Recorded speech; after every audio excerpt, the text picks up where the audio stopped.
John Muir Trail. We'll show you what it was like after the record snowfall of 2023 and how we handled some of the obstacles we found.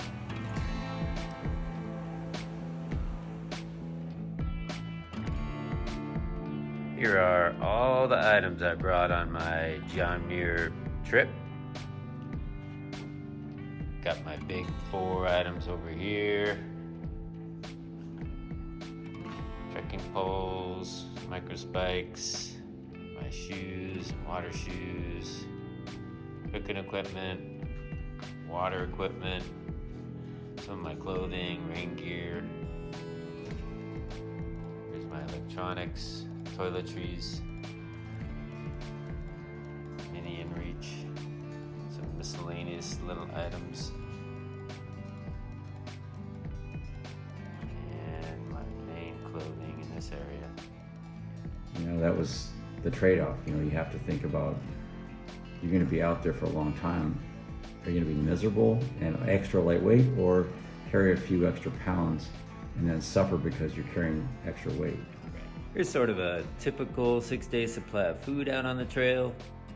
I would have 6 freeze-dried Mountain House dinners, some oatmeal and coffee for breakfast, lots of nuts and dry fruit and crackers and bars for lunches and snacks, and then some electrolytes to keep me energized and hydrated. So worried about getting the right shoes. I went through several different iterations of hiking boots beforehand. The big issue of the year was the damaged bridge at the South Fork of the San Joaquin River. When we first saw pictures of it, it was piled high with snow. And as that snow melted, you could see that the bridge had been twisted by almost 90 degrees from level, and sounded like it was structurally unsound. Some people ended up going across it, but most people were trying to figure a route around it, and there was really no easy way. At the time, I was too young to go with the older fellas who would do a week-long John Muir Trail version, sections of the John Muir Trail, and they always brought back fantastic pictures of some of the areas, and I thought, man, someday I want to do that. As we got closer to our August 7th permit date, there was still lots of snow. So we ended up deciding to delay our start date by a couple weeks. Got a August 23rd start date. Then as we got closer to that date, Hurricane Hillary started to move into the Sierras, and we decided we better push it back another week. So August 30th ended up being our start date.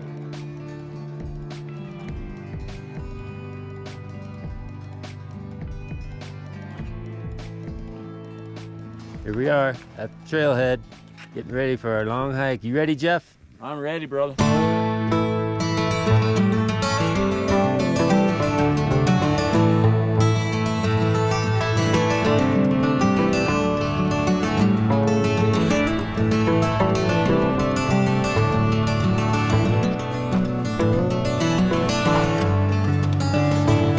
Rock Creek ended up being our first big water crossing.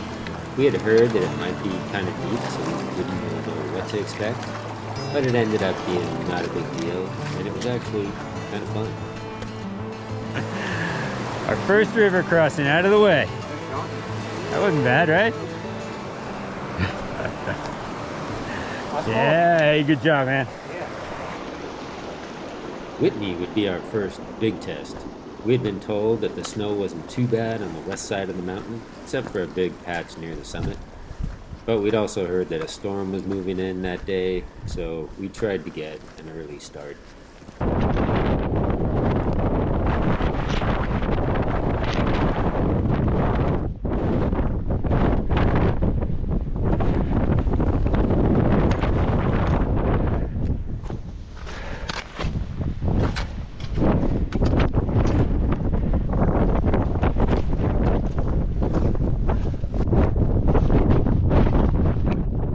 Big patch of snow that everybody was avoiding, and the big boulder field that we had to climb to reach the summit.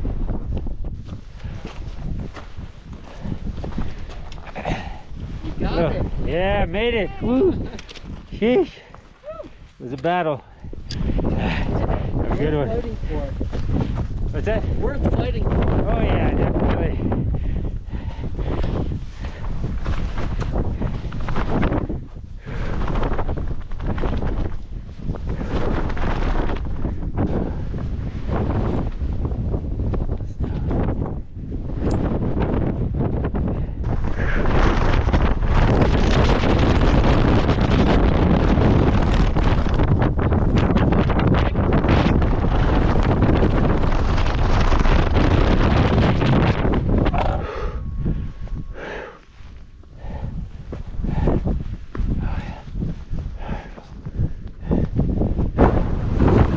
To the top of Whitney. Very windy, very cold.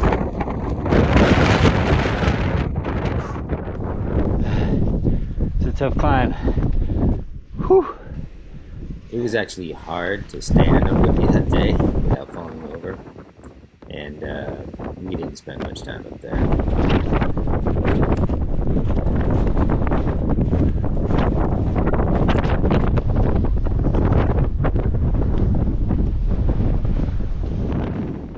And then the hike down got a little more exciting. Looks like it's hailing. Just our luck.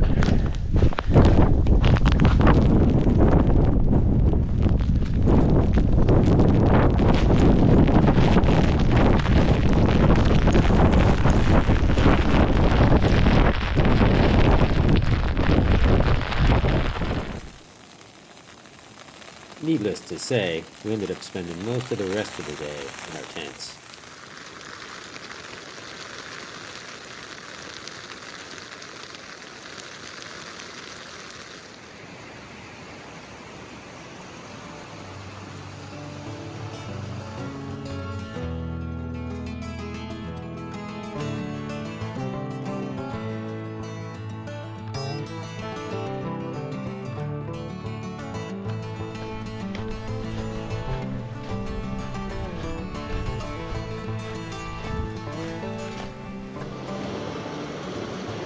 Good job, Jeff.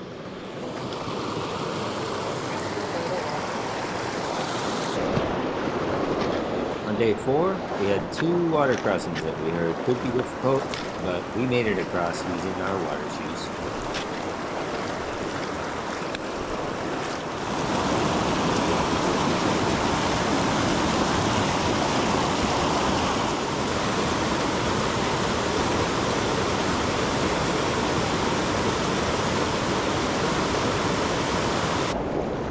Then another fun water crossing on day 5 at Tyndall Creek.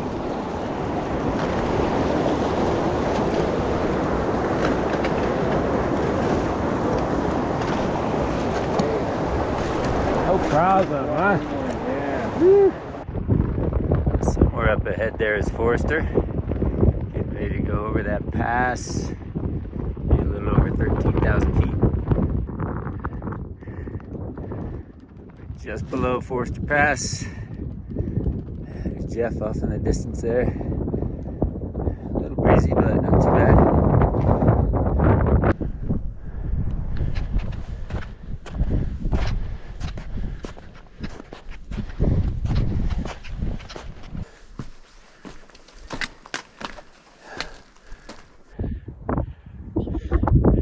There's a pretty steep drop off right here, Forrester. Almost to the top now. Still a beautiful view on this side.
grab our first resupply.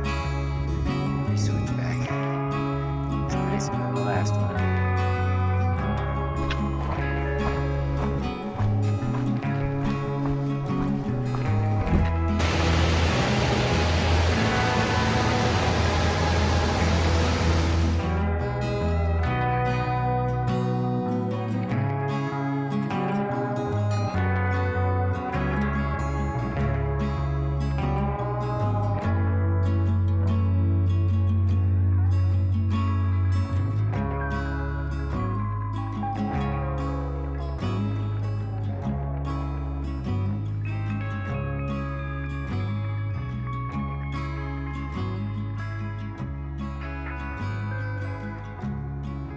This lake,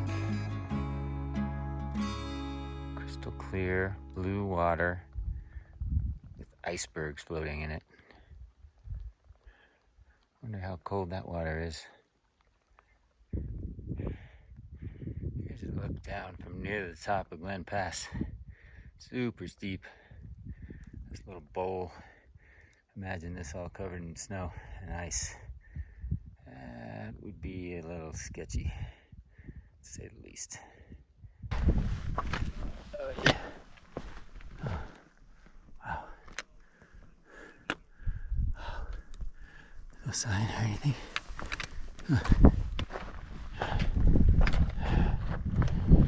There's where we came from. This is where we're going. This is a deep little groove in the snow.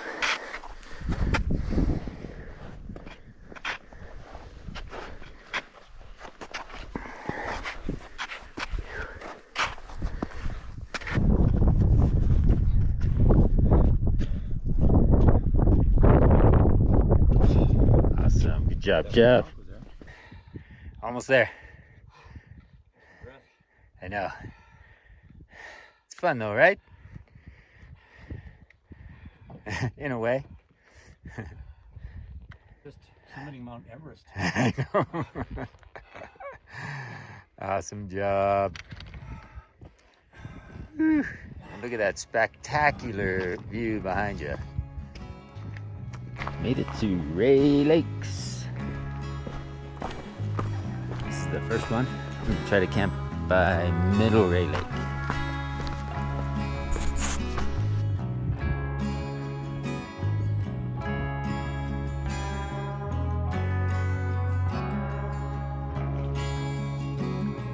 That nice, Jeff? All three Ray Lakes are beautiful. We ended up staying near Upper Ray Lake and got some incredible sunrise and sunset views of the mountains.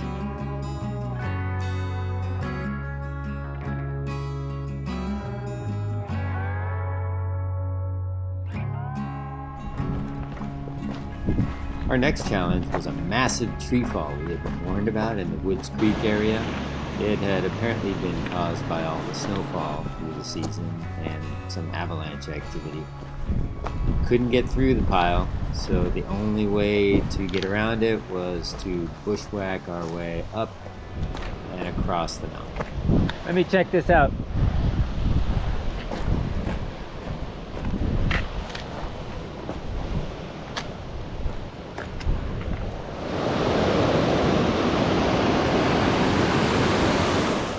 See, a lot of it's still here. Yeah. You know that maybe we need to go. How do we get across this thing? Well, we could, maybe that's an easier rock hop up there. Let's go check that out. I'm just gonna go barefoot. It is kind of slippery.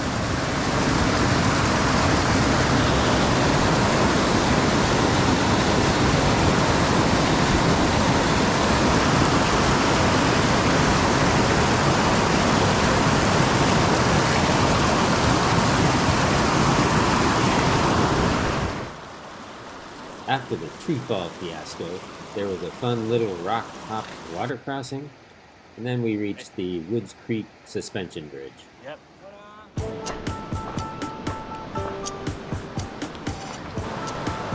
Woo! Bouncy, bouncy.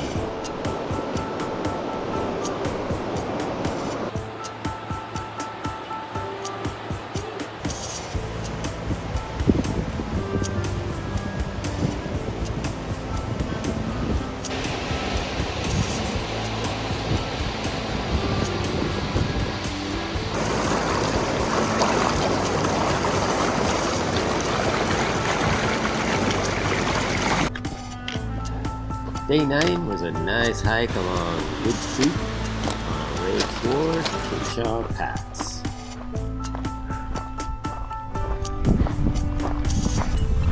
Final few feet of Cottonwood Pass. Finally.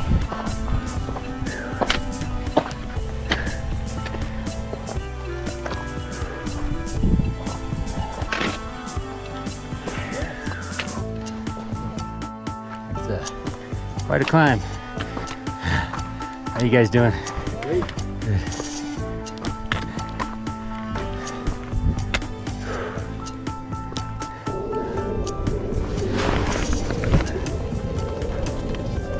Which way you guys heading? That way? How's the snow on this side? Not bad. I heard it's good. There's only one patch there. You can see it right down that way down there. Yeah. Yeah. Glen Pass is not bad either. Glen Pass, yeah. Glen Pass isn't bad either. Yeah, this side of Mather is Okay. okay. It's okay? Yeah, it's easy. This Yeah. side of Mather. The other side has two spots that are Okay. kind of tricky. They're both towards the top. Okay. And Did you use micro spikes? we did. Okay. I mean, there were people who were doing it without. So, Yeah. but we did there. Okay. Both of those two spots. I brought them just in case. I haven't used them yet, but Yeah, we hadn't used them till then. We actually started to do it, and then we were like, "What are we doing? We're carrying these spikes." I know, Let's you gotta put use on. them, right? I know. It's almost an extra pound right there. Yeah. Goes Jeff. Going across another patch. It's a video. I need motion, Jeff. I need motion. It's alright now. I'm just kidding.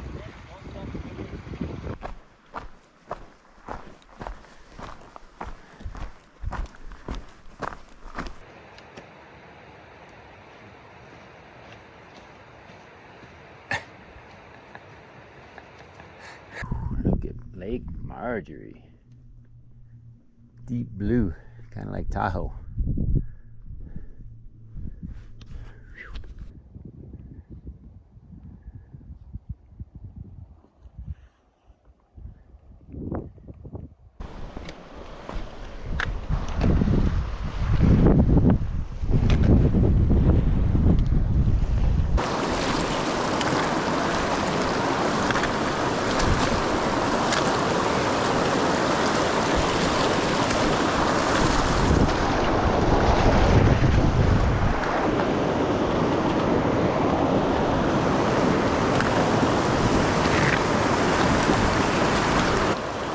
I just went straight across. It's not that deep.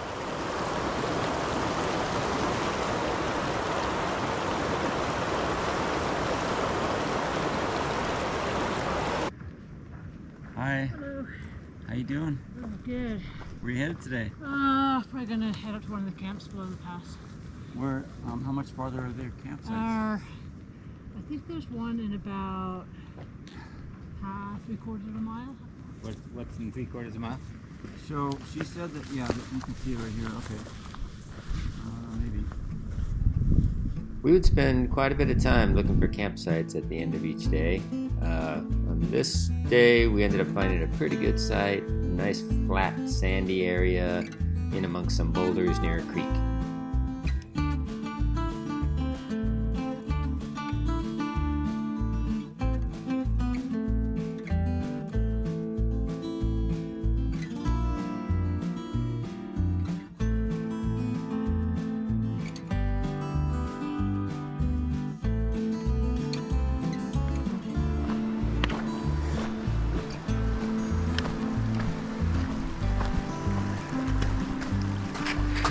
Looks like that's Mather Pass. We're getting close. Lots of snow patches on the south side here. Cool mountains. Clouds. Really big clouds in a while.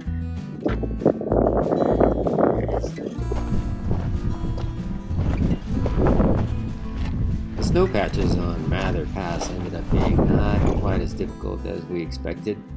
There were some steep sections. Some of the trail had been washed out, and we did have to do some bouldering on the way up and on the way down. Jeff used his microspikes a couple times, but we made it through without too much difficulty just before the storm clouds started moving in.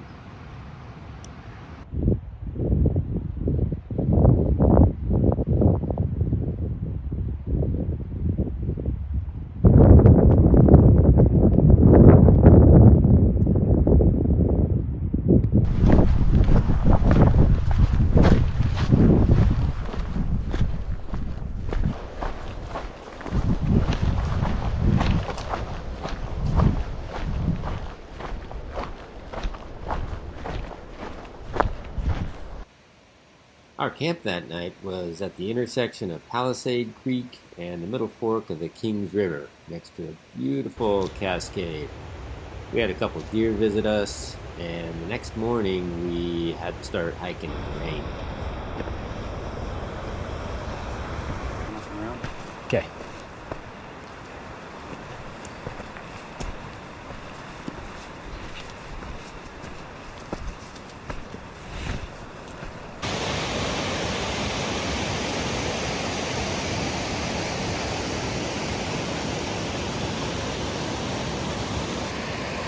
We're up about 10,300 feet, about 4 miles away from Muir Pass.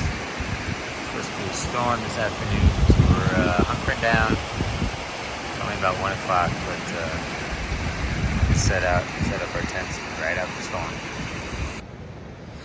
Thought I'd get out of the tent for a little bit. Been stuck in there since yesterday midday because of the storm. Rain kind of stopped, but we can't go anywhere. It's supposed to rain the whole afternoon.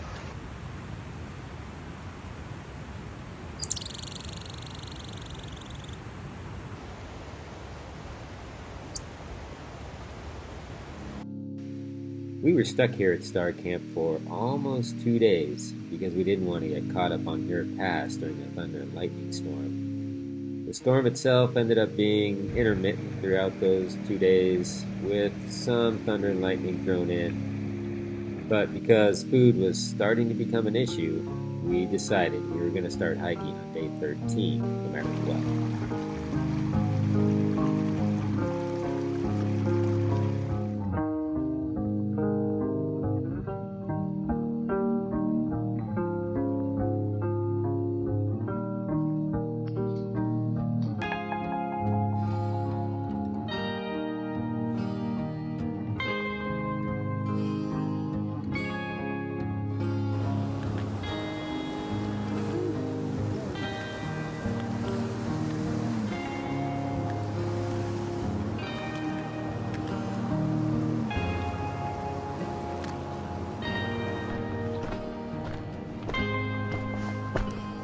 Nice little lake, way up to Muir Pass.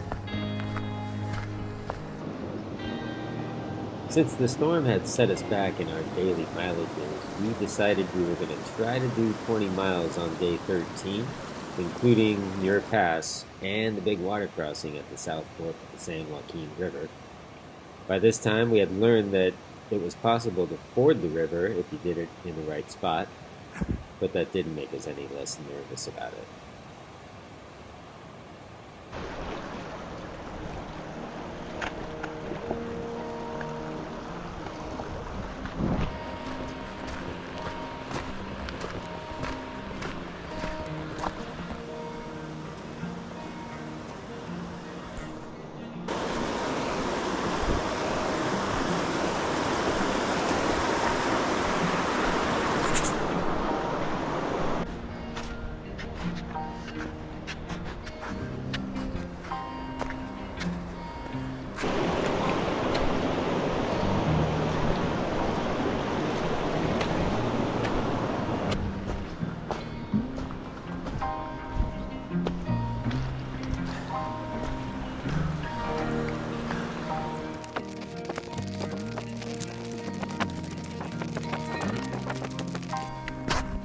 Hello. Hello there.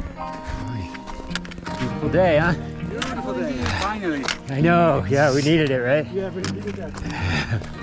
Me too. Can't believe this lake up here just before Muir Pass. It's like a mirror. Look at the perfect reflection of all these mountain ranges.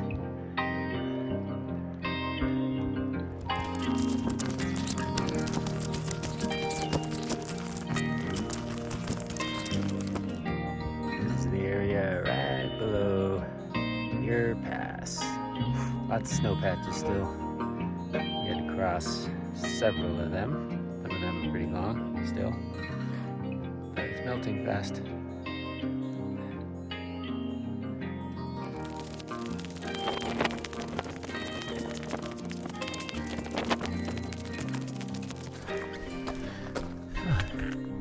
There's the Muir hut. Must be at Muir Pass.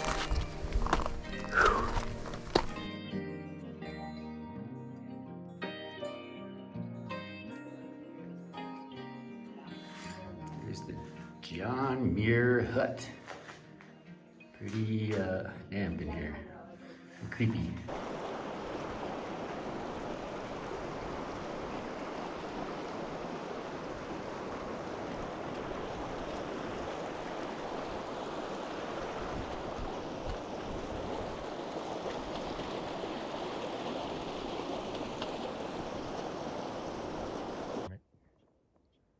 Big chubby guy. I don't know how these guys get so chubby.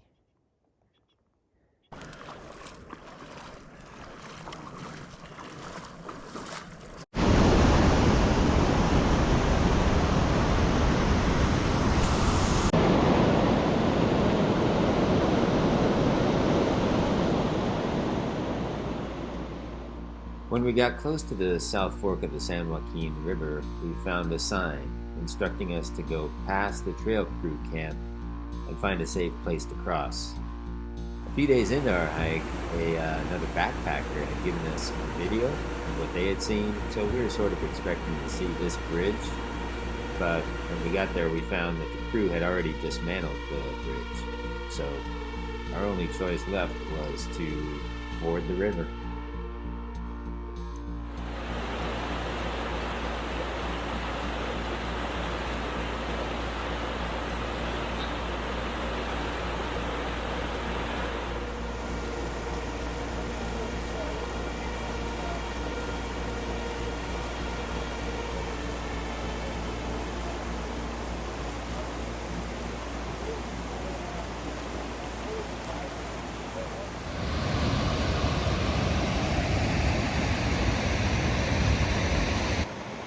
With the big water crossing and most of the tough passes out of the way, our biggest worries became getting our food resupplied and making sure that we didn't injure ourselves before we were finished.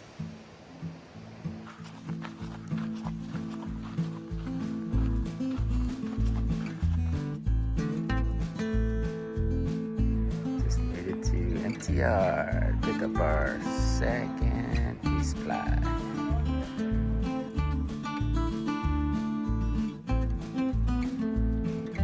Long hike out of MTR. We're gonna try to camp at Sally Keys Lake next. Still a long uphill to go.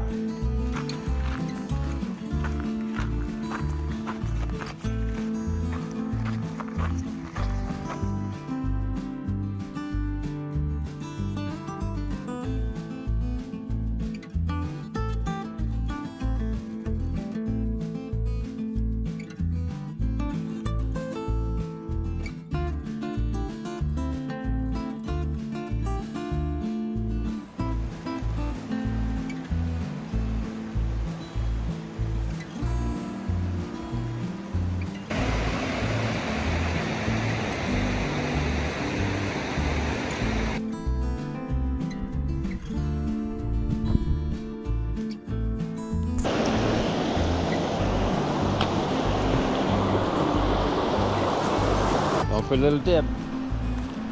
Oh yeah. Oh yeah. Woo!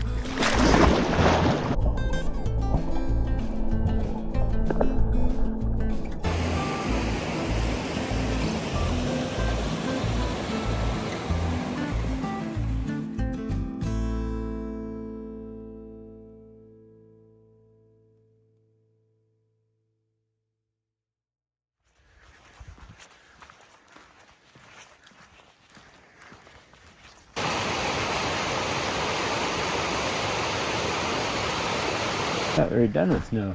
It looks like a little snow patch below Silver Pass.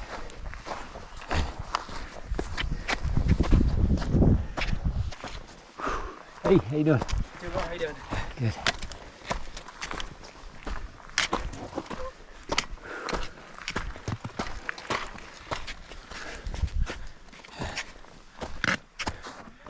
Ah, sneaky. I would do anything to avoid this time. Good thinking. Have a good one. Yeah, you too. Heading up to Silver Pass, right up ahead, almost there. Another 500 feet of elevation. This is what it looks like right below Silver Pass on the south side. Very nice. Silver Pass Lake right there.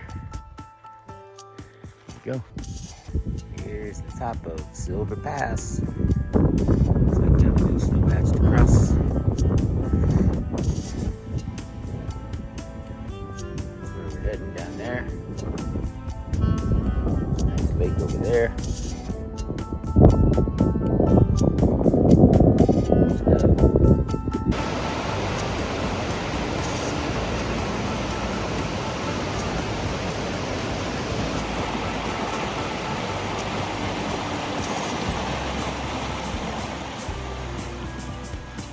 After finding a nice campsite on day 16 near Fish Creek and Tully Hole, on day 17 we found one of the most beautiful lakes on our whole trip.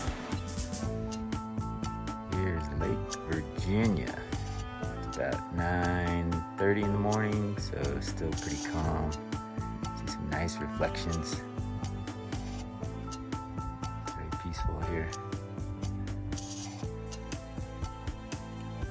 Look at these reflections. Amazing.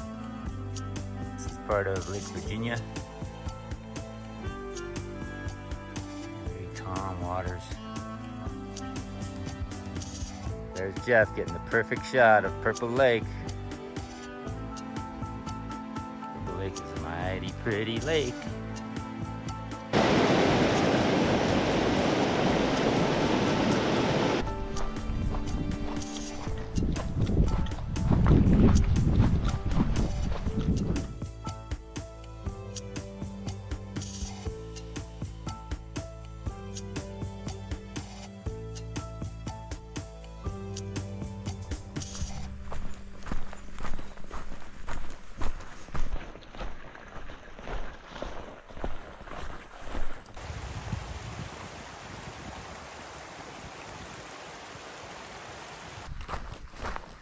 Red Meadow Resort and Pack Station.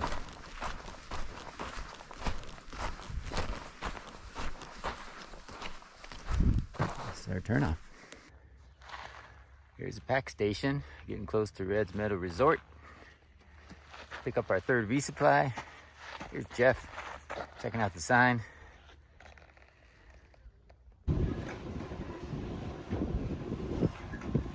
Red's Meadow Store.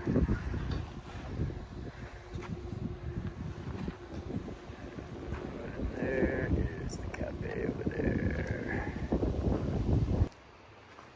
Here's Devil's Post Pile, just passing through. On our way up to Rosalie Lake.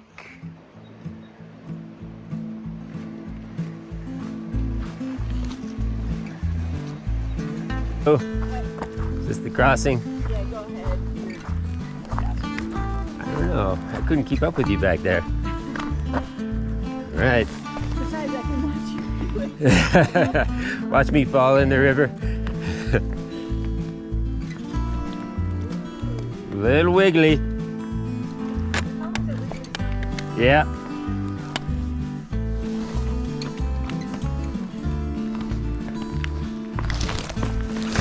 Ta-da!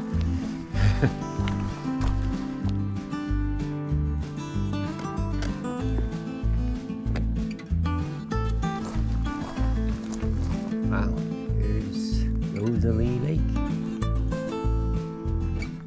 Nice.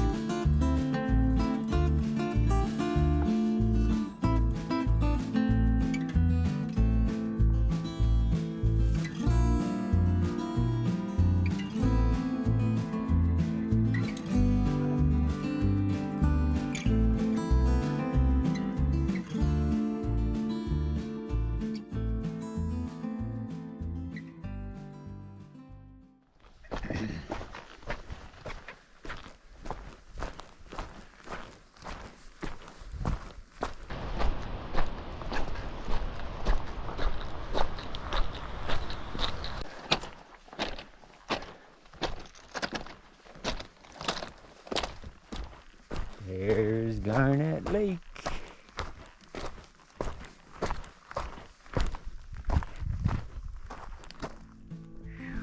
That's Banner Peak.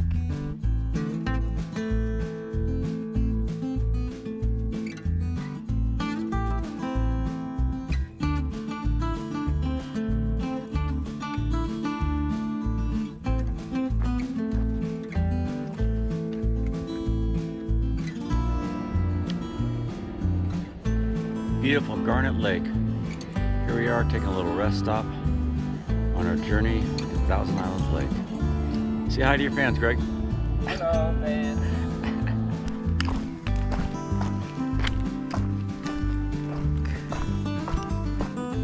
Here's Ruby Lake.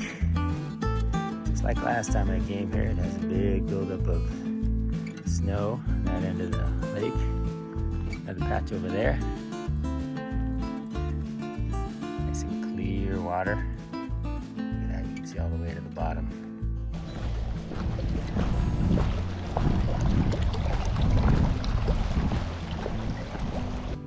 Here's Thousand Island Lake. Banner Peak in the background. Lots of snow-covered mountains. Beautiful.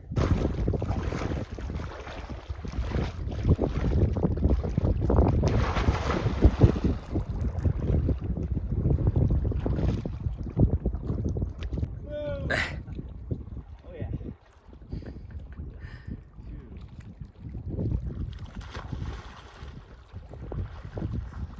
Yeah.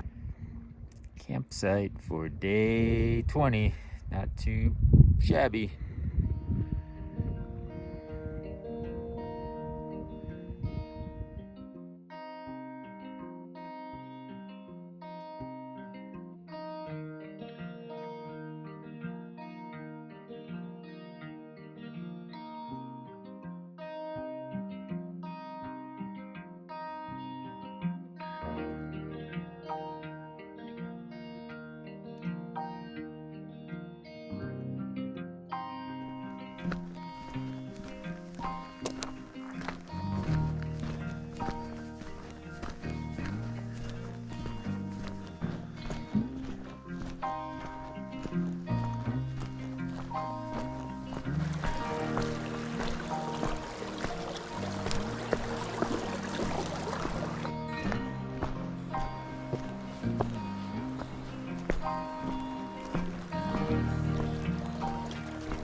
Coming up to Donahue Pass. There's Donahue Mountain over there. And this beautiful meadow right below the pass. Lots of meandering little streams, hidden crystal clear pools. Still some snow left. It's one of my favorite spots.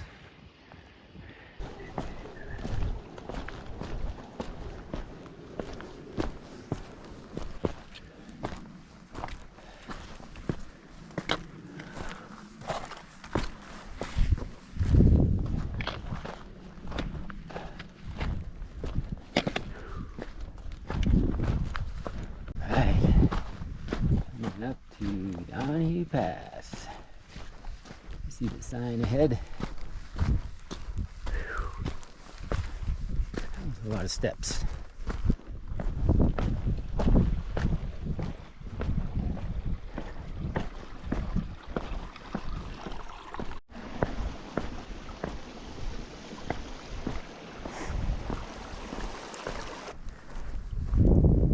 There you're just under Lyle Mountain over there.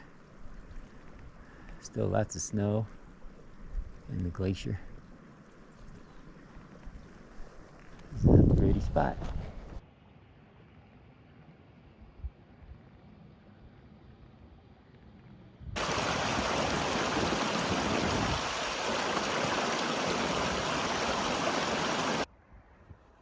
This is where we're camping for night 21.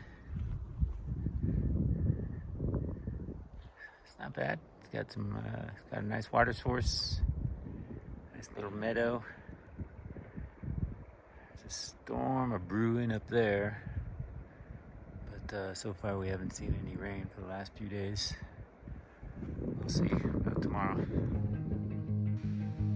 The storm felt like it kept getting closer to us, but it never quite did.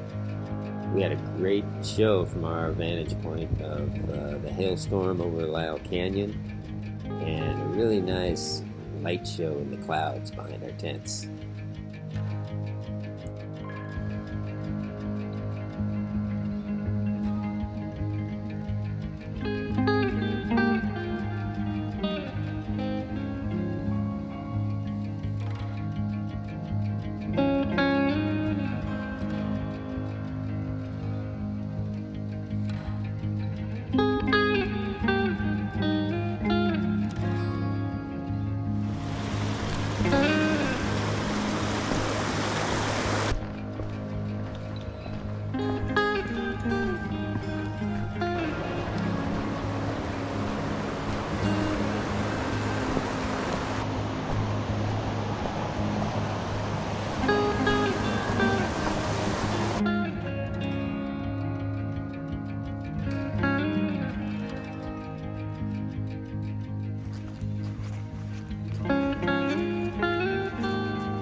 Bunch of hay left over from last night. Pretty good size. It's quite a storm.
There's what used to be the grill.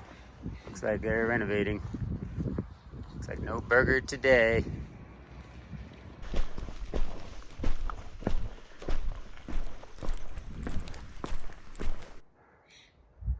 Look at that Cathedral Peak. Comes to a pretty sharp point. There's Cathedral Peak all lit up in its glory. Looks like Upper Cathedral Lake. That's where we're hoping to camp tonight. See if we can find a good campsite.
Having fun, Jeff? Oh yeah, this is great. I love snowy Septembers Yeah. in the Sierras. Nothing like it.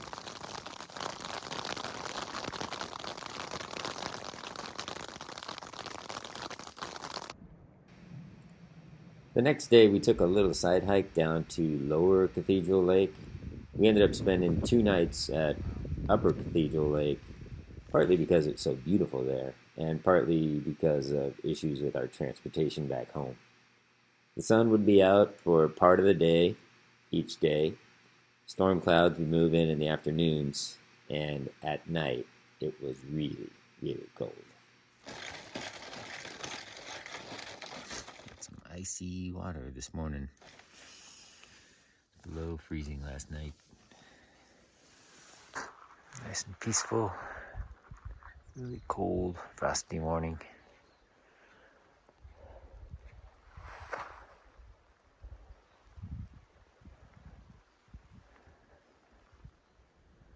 But what a pretty sight.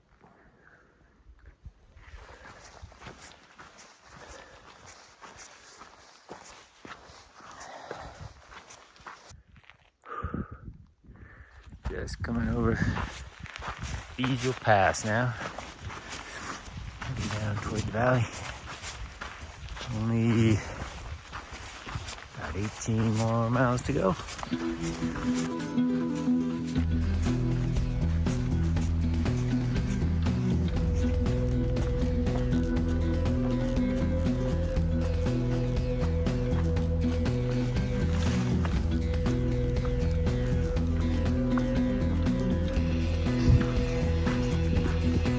Here's the backside of Half Dome.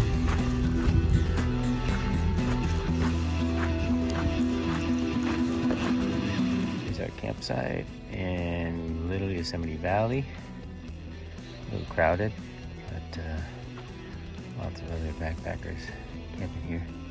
But it's a nice spot. It has lots of bear lockers, easy access to the river down that way. A nice swimming hole too, and a beach.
Greg, Right. thank you so much, brother. Yeah, we did It's it. been awesome. Good job.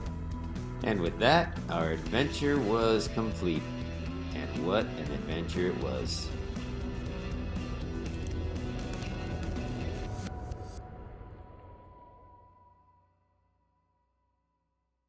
The wind gusts were the biggest concern Yeah. for me because I was worried about getting blown off the hill. Yeah. A couple of times I got knocked down hard.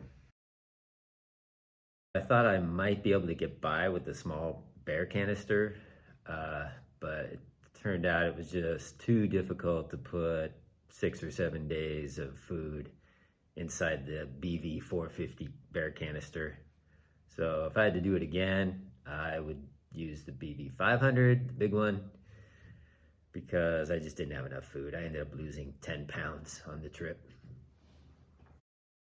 It wasn't easy at all. It was one step at a time, really leaning into the current, feeling the vibration of my poles and realizing, man, if I slip, I'm gonna get really wet. Yeah. I wasn't worried about getting washed down the river. I was just worried about getting really wet. Let's see, my least favorite parts of the hike, I would have to say my feet, started to hurt after a week or so in my trail runners. I think the soles are just too thin, you know, for carrying a big backpack over uneven rocks for a long period of time. So I ended up using a lot of moleskin for blistering. And then the other thing I didn't particularly like was having to camp at a regular campground for 2 of our resupplies at Onion Valley and Reds Meadow, because along with that, you know, you get the crowds and lots of noises, and kind of takes away from the serenity of the overall hike. After about 3 hours of any day we were hiking, the shoulders start to hurt. The pack starts to dig in. Yeah, You start getting uncomfortable. Then you start, you know, just those aches and pains start kicking in. That's the least favorite part. I think my favorite parts of the hike were probably, like any other backpacking trip, getting out in the middle of nowhere, in a beautiful mountain setting with starry skies, away from the normal busy life. But also for this trip in particular, there were some challenges that gave me sort of an uneasy but excited feeling about it. I think one of my favorite parts of the hike, though, would be typically we would start out walking at the same pace, just chatting and you know, it was fun just walking along when it wasn't such a strenuous, arduous climb up a pass or something where we typically would get separated. Yeah. But we're just walking along and chatting and enjoying the scenery. I thought that was fun, and even singing old Beatles songs and stuff like that. I was ready to get to sleep in a nice warm bed, have some good food, and get back to internet, see what had been happening in the world. Of course, big accomplishment. Yeah. Relief that, you know, made it through unscathed for the most part, and also, just looking forward to a real big meal.